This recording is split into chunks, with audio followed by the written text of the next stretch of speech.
शीर्षक गंगापुर का खोया खजाना। गंगापुर एक ऐसा गांव था जो चारों तरफ हरे भरे खेतों, नीम आम के पेड़ों और एक चमकती नदी से घिरा हुआ था। गांव छोटा था, पर दिलों में बहुत बड़ा। यहाँ के लोग सरल, मेहनती और एक दूसरे का साथ देने वाले थे।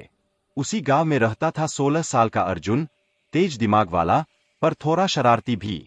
अर्जुन के दादा, बाबा भोला, गांव के सबसे समझदार और पुराने लोगों में से थे।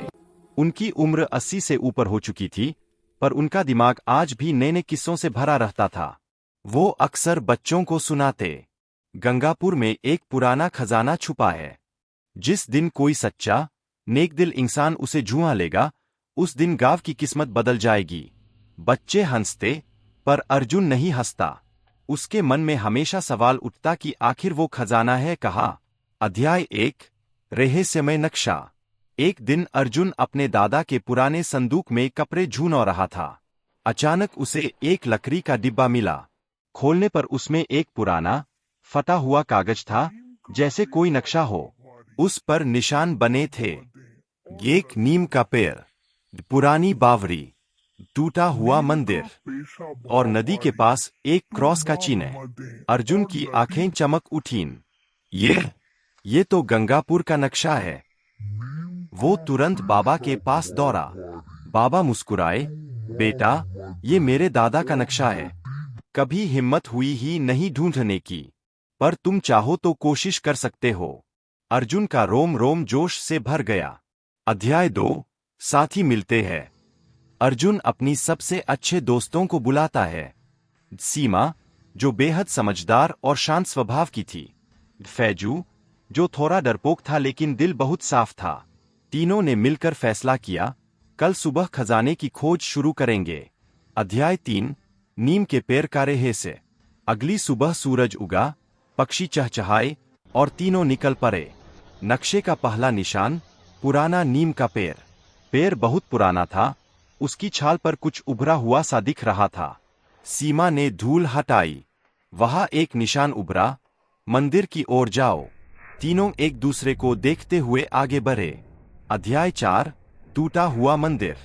मंदिर आधा टूटा था, उसकी दीवारों पर बेलें चढ़ी थीं। अंदर शांति थी, पर हल्की सी हवा बह रही थी, जैसे किसी ने अभी दरवाजा खोला हो। फैजू डर कर बोला, यार, यह सही जगह है ना? अर्जुन ने मुस्कुराया, अगर डर गया तो खजाना नहीं मिलेगा। मंदिर की दीवार के कोने पर एक पत्थर तैर रहा था।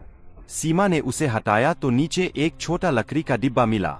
अंदर लिखा था, अगला संकेत बावरी में, लेकिन सावधान। अध्याय 5, बावरी में छुपा सच। बावरी गंगापुर की सबसे पुरानी जगहों में से थी। कहते हैं, इसमें रात को अजीब अजीब आवाजें सुनाई देती थीं।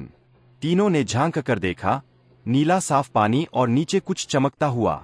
अर्जुन ने रस्सी बांधी, नीचे उतरा। पत्थरों के बीच एक तांबे की पट्टी फंसी हुई थी।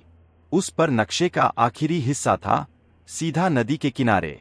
फैजू बोला, मतलब असली खजाना नदी में है। अर्जुन ने सिर हिलाया, नदी के पास, इस क्रॉस के नीचे। अध्याय 6, नदी का किनारा और तूफान। शाम हो चुकी थी, आसमान में बादल घिर आए। तीनों जल्दी जल्दी नदी पहुंचे। वहां एक विशाल पत्थर पर वही क्रॉस बना था। अर्जुन ने खुदाई शुरू की। हवा तेज होने लगी। अचानक जोर की गरगराहट हुई। फैजू डर कर पीछे हट गया। कुछ ही देर में अर्जुन के हाथों को कुछ सख्त चीज महसूस हुई, एक लोहे का छोटा सा संदूक। उन्होंने मिलकर उसे निकाल लिया। अध्याय 7, खजाना खुलता है। संदूक भारी था, पर उन्होंने खोल लिया। अंदर चमकते हुए चीजें थीं। पुराने चांदी के सिक्के, तांबे के बर्तन, कुछ हीरे जवाहर और एक चिट्ठी। अर्जुन ने चिट्ठी पढ़ी। ये खजाना गंगापुर के लोगों का है। इसका इस्तेमाल गांव की भलाई में करना। पूर्वज। सीमा ने कहा, मतलब ये खजाना किसी एक का नहीं, पूरे गांव का है। अर्जुन मुस्कुराया, तो हम इसे गांव को सौंपते हैं। अध्याय 8, गांव की बदली किस्मत। अगले दिन सरपंच, गांव वाले सभी खुशी से झूम उठे। खजाने से स्कूल की मरम्मत हुई, नहर बनाई गई जैसी सालों से सूखी थी।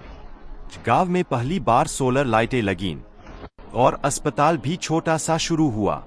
गांव वालों ने अर्जुन, सीमा और फैजू को गंगापुर के नायक कहा। बाबा भोला की आंखें भर आईं। मैंने कहा था बेटा, नेक दिल इंसान ही खजाना पाएगा। अंत गंगापुर की नई सुबह। कुछ महीनों बाद गंगापुर बदल चुका था। बच्चे स्कूल जाते, किसान खुश थे, सड़कें बनी और गांव पहले से कहीं ज्यादा चमकदार हो गया। अर्जुन खड़ा था नीम के पेड़ के नीचे, हवा उसके चेहरे को छू रही थी। वह सोच रहा था, सच्चा खजाना मिलकर काम करने में है। और सच में गंगापुर अब सिर्फ गांव नहीं, एक परिवार बन चुका था।